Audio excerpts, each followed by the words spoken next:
प्यारे बच्चों, आप सभी का आपके अपने YouTube चैनल मिशन 2 पे आप लोगों का बहुत बहुत स्वागत है। तो झारखंड बोर्ड की तरफ से जो ऑफिशियल मॉडल पेपर जारी किए गए क्लास 10th के बच्चों का, उसका आज हम हिंदी का सॉल्यूशन करवाने वाले हैं, वो भी पूरा फुल एक्सप्लेनेशन के साथ। बहुत ही इजी लैंग्वेज में आपको हम बताने वाले हैं बच्चों, ठीक है। और आपका ये जो मॉडल पेपर है आपके एग्जाम के लिए बहुत ही ज़्यादा इंपॉर्टेंट है। आपको भी पता है कि जो मॉडल पेपर आता है ऑफिशियल, वो आपके एग्जाम के लिए कितना ज़्यादा महत्वपूर्ण है, ठीक है। यहाँ से आपके बहुत सारे सवाल एग्जाम में पूछे जा सकते हैं और यहां से एक मोटा मोटी आपको आइडिया मिल जाता है कि जो आपके हिंदी का क्वेश्चन है, हिंदी का जो सब्जेक्ट है, उसमें किस तरीके का सवाल पूछे जाएंगे, ठीक है। तो चलिए देखते हैं और इसको हम लोग एक एक करके बढ़िया तरीके से आपको हम समझाने का प्रयास करते हैं। देखिए, हिंदी में सबसे पहले आपका अपठित बोध होगा, मतलब कि जो आपके चैप्टर से सवाल नहीं रहेंगे, आपको कोई कहानी दिया जाएगा, एक गद्यांश दिया जाएगा और इस गद्यांश को आपको पढ़ना है और इससे रिलेटेड कुछ सवाल दिए जाएंगे, उसको आपको जवाब देना है। बहुत ही इजी होता है बच्चों, ठीक है। बस आपको क्या करना है, एकदम ध्यान से गद्यांश को पढ़ना है, ठीक है। देखिए, हम आपको गद्यांश को समझाने का प्रयास करते हैं, ठीक है, जो आपको मॉडल पेपर में दिया गया है। क्या है, आशा से भरकर जीवन को देखो तो निराश और नकारात्मक दिखाई देने वाला जीवन का मार्ग साफ और गतिशील दिखाई देना आरंभ हो जाएगा, ठीक है। मतलब आशा से भरकर अगर हम जीवन को देखें तो निराश या फिर नकारात्मक दिखाई देने वाला जीवन का मार्ग जो है वो साफ और गतिशील दिखाई देना स्टार्ट हो जाएगा, ठीक है।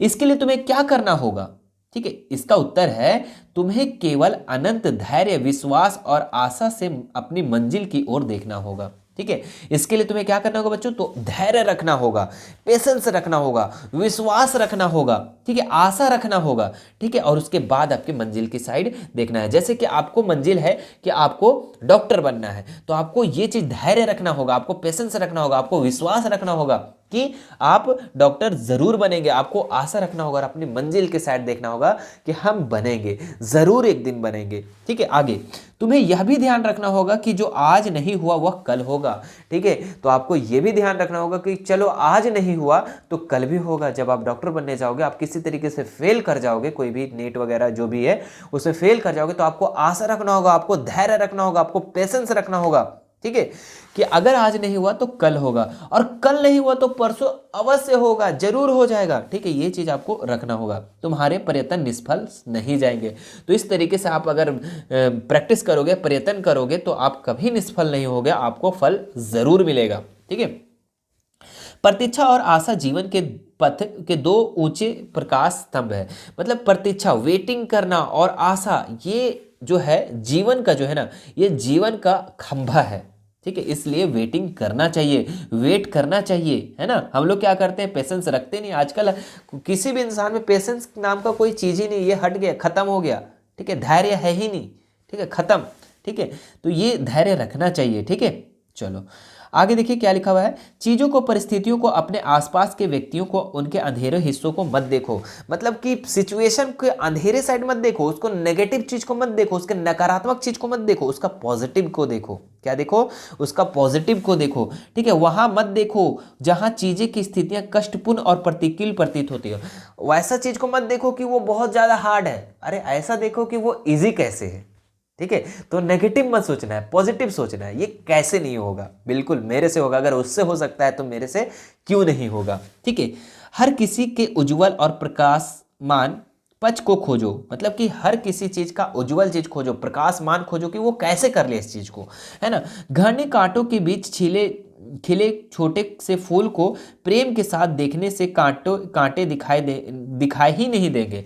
मतलब अगर आप गुलाब फूल को देखोगे बच्चों, ठीक है, तो उसमें कांटा है, कांटा आपको नहीं दिखेगा, आपको सिर्फ गुलाब फूल दिखेगा। तो इसी तरीके से आपको जीवन में क्या करना है, पॉजिटिव को देखना है, नेगेटिव को नहीं देखना है, ठीक है। क्या है, विश्वास और आस्था को स्वयं से भर लो और उसे समाज के हर वर्ग में बांटो, ठीक है।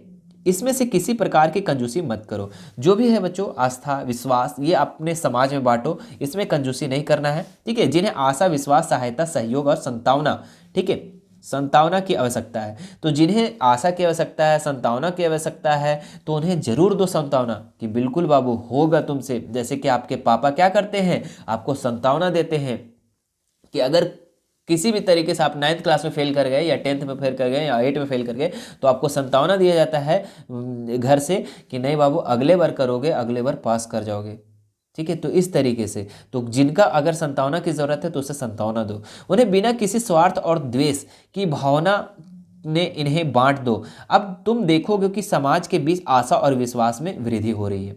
ठीक है, तो इस तरीके से है। तो अब देखिए इससे कुछ रिलेटेड सवाल दिए गए हैं, इसका जवाब देंगे। ठीक है, चलिए, बहुत ही मजा आने वाला है। नकारात्मक और निराशाजनक जीवन को स्पष्ट और गतिशील मार्ग बदलने की कुंजी क्या है?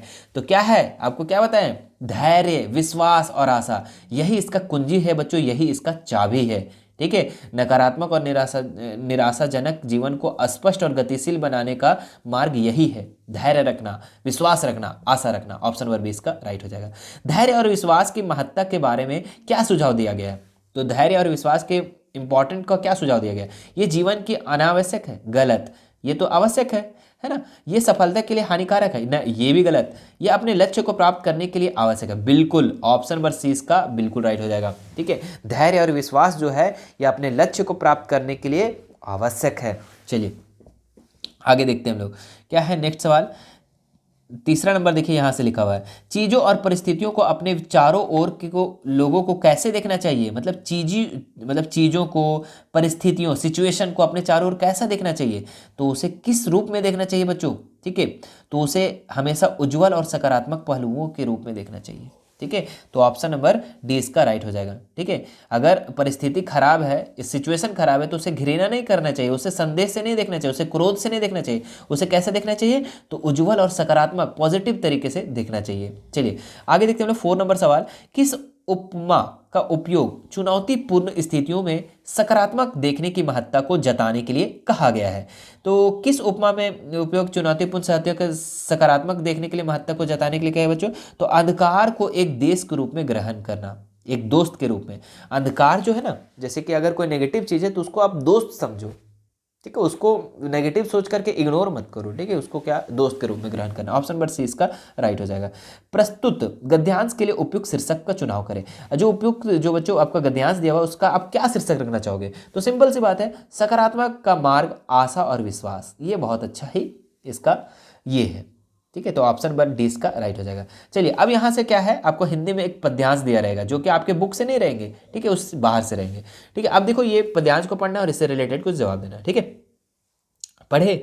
वैराग्य छोड़ो, बाहों की विवाह संभालो, चट्टानों की छाती से दूध निकालो, है रुकी जहां भी धार सिलाएं तोड़ो, पीयूष चंद्रमा का पकड़ निचोड़ो, चढ़ तुंग सैल शिखरों का सोम पियो रे, योगियों नहीं विजयी के सदृश जियो रे। ठीक है, तो ये आपका पद्यांश है। अब देखिए इससे कुछ रिलेटेड सवाल है। कवि भारतीय युवकों को ऐसा जीवन जीने को कहता है जो, कैसा जीवन जीने को कहता है? तो कायरों जैसा नहीं, योगियों जैसा नहीं, पराक्रमी वीरों जैसा। हाँ ये सही है, ये जोगी जैसा नहीं जीने के लिए बोल रहा है। ये कैसा बोल रहा है? पराक्रमी वीरों के जैसा जियो। किसके जैसा जियो? वीरों की जैसा। ठीक है, तो ऑप्शन नंबर 20 का राइट हो जाएगा। आगे देखो, पद्यांश में किसे सोम कहा गया है? तो सोम किसे कहा गया बच्चों? तो धार को। धार को क्या कहा गया है? सोम। ठीक है, ऑप्शन नंबर 20 का राइट हो जाएगा। अगला सवाल देखिए यहाँ पे, योगियों नहीं विजयी के सदृश से जियो रे, क्या संदेश है? ठीक है, योगियों के जैसा नहीं, किसके? विजयी के सदृश से जियो रे। ठीक है, तो इसका संदेश ये है बच्चों। ठीक है, इसका जो संदेश है आपका, समृद्धि और सफलता के लिए प्रेरित करने वाला संदेश। मतलब कि ये समृद्धि और सफलता है ना, सफलता के लिए, सक्सेस के लिए प्रेरित करने वाला ये क्या है? एक मैसेज है।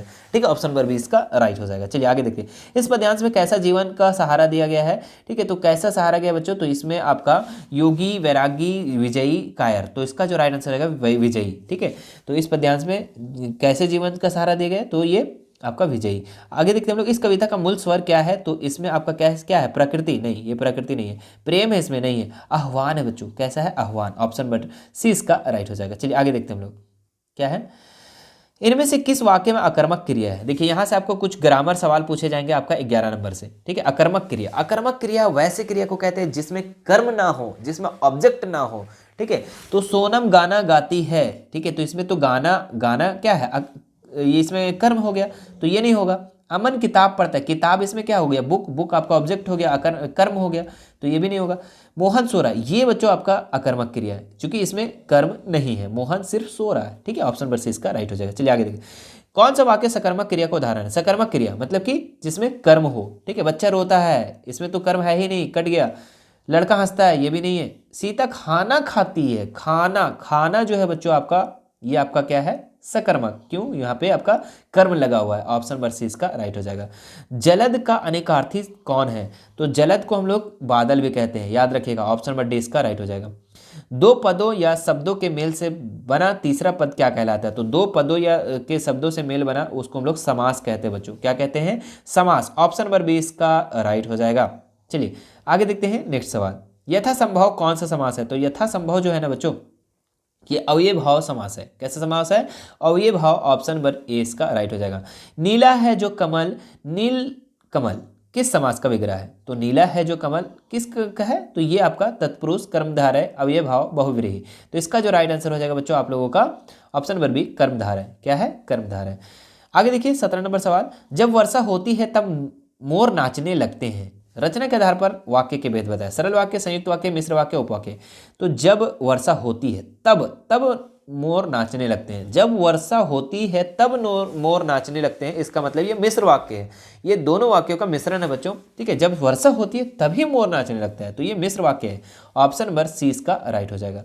आगे देखिए, जिस वाक्य में कर्म को प्रधानता दी जाती है उसे कौन सा वाच्य कहते हैं? सिंपल है, अगर कर्म को प्रधानता दिया जाएगा तो उसमें हम लोग कर्मवाच्य कहेंगे। क्या कहेंगे?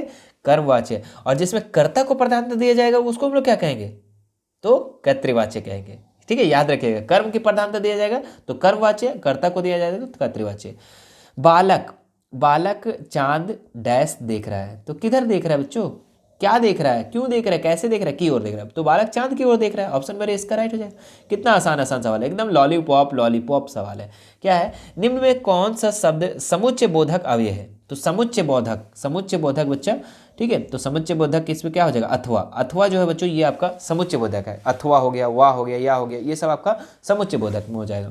ठीक है, चलिए अब आपको यहाँ से पाठ्य पुस्तक मतलब आपके बुक से सवाल पूछे जाएंगे। ठीक है, देखिए यहाँ से आपका गद्यांश दिया रहा है। ठीक है, मतलब कि एक कविता है।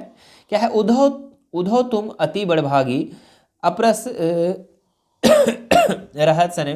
देखिए आपके ये बुक में दिया हुआ है सूरदास के पद में, आप वहां से पढ़ सकते हैं। ठीक है, अब देखिए इस पद के रचयिता कौन है? ठीक है, तो इस पद के रचयिता कौन है बच्चों? तो ये आपका सूरदास है। ठीक है, सूरदास के पद का रचयिता सूरदास है। गोपिया किसकी अनन्य भक्त थी? तो किसकी थी? कृष्ण की। कृष्ण की अनन्य भक्ति। तो ऑप्शन नंबर 20 का राइट हो जाएगा। पुरीनी का पात का क्या अर्थ है? तो पुरीनी का पात का मतलब है बच्चों कमल का पत्ता। क्या मतलब है? कमल का पत्ता। ऑप्शन नंबर सी इसका राइट हो जाएगा। चलिए आगे देखते हैं। गोपियां ने उद्धव के व्यवहार की तुलना किससे की है? तो किससे की थी बच्चों ये? तो ये कमल के पत्ते और तेल के मटके से की थी। ऑप्शन नंबर सी इसका राइट हो जाएगा। चलिए आगे देखते हैं हम लोग नेक्स्ट सवाल।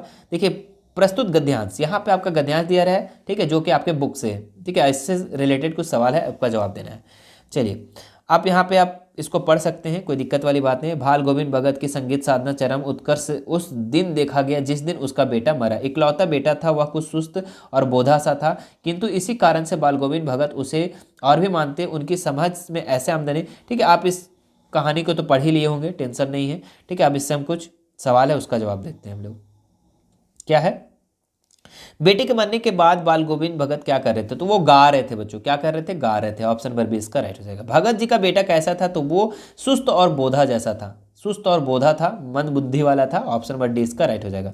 भगत जी की पोथू कैसी थी? उसकी जो पोथू थी, पोतोहू मतलब कि बहू, वो कैसी थी? तो वो घर का पूरा प्रबंध करने वाली थी, वो मैनेजमेंट करने वाली थी घर को। ऑप्शन नंबर सी इसका राइट हो जाएगा। बोधा का क्या अर्थ है? तो बोधा का अर्थ है बच्चों मंद बुद्धि, मंद बुद्धि, जिसके पास दिमाग वाग नहीं है। आगे देखते हैं हम लोग नेक्स्ट सवाल, जो कि 2 सवाल बचा हुआ है। ठीक है, क्या है? सांप से डरकर भोलानाथ ने कहाँ शरण ली थी? तो ये सांप से डरकर भोलानाथ माता का आंचल में शरण ली थी। ऑप्शन नंबर 20 का राइट हो जाएगा। जॉर्ज पंचम की नाक किस पर व्यंग्य किया गया है? तो ये किस पर व्यंग्य किया गया है बच्चों? तो जॉर्ज पंचम की नाक जो है ये आपका सरकारी तंत्र पर। ऑप्शन नंबर 20 का राइट हो जाएगा। ठीक है, तो ये था आप लोग का ऑब्जेक्टिव सवाल के सारे उत्तर। ठीक है, मुझे आशा है कि आपको मेरे समझाए द्वारा आपको सारा क्वेश्चन समझ में आ गया होगा। ठीक है, वीडियो अच्छा लगा तो वीडियो को लाइक करेंगे, और अगर बच्चों इसका सब्जेक्टिव क्वेश्चन का उत्तर चाहिए आपको, ठीक है, तो आपको चैनल पर अपडेट रहना है, चैनल को सब्सक्राइब करके घंटी का बटन को जरूर दबा लेना है, ठीक है। और टेंशन नहीं लेना है, आपको बहुत ही ईजी तरीके से, आपको बहुत ही ईजी लैंग्वेज में आपको हिंदी का सॉल्यूशन भी हम सब्जेक्टिव क्वेश्चन में दे देंगे, ठीक है, तो टेंशन नहीं लेना है, ठीक है। और वीडियो अच्छा लगा तो वीडियो को लाइक करना है, शेयर ज़्यादा से ज़्यादा बच्चों तक कर देना है, ठीक है, ताकि मेरी नई वीडियो का नोटिफिकेशन आपको मिलते रहे, ठीक है। और मेरे प्यारे बच्चों, आप हमसे जुड़ना चाहते हैं तो हमारा Instagram, Telegram, WhatsApp group, WhatsApp channel, चारों सोशल मीडिया का लिंक मैं डिस्क्रिप्शन में दे दिया हूँ, वहाँ से आप हमसे ऐड हो सकते हैं और बेझिझक हमसे कोई भी सवाल कर सकते हैं। चलिए फिर मिलते हैं नेक्स्ट वीडियो में। Thank you so much.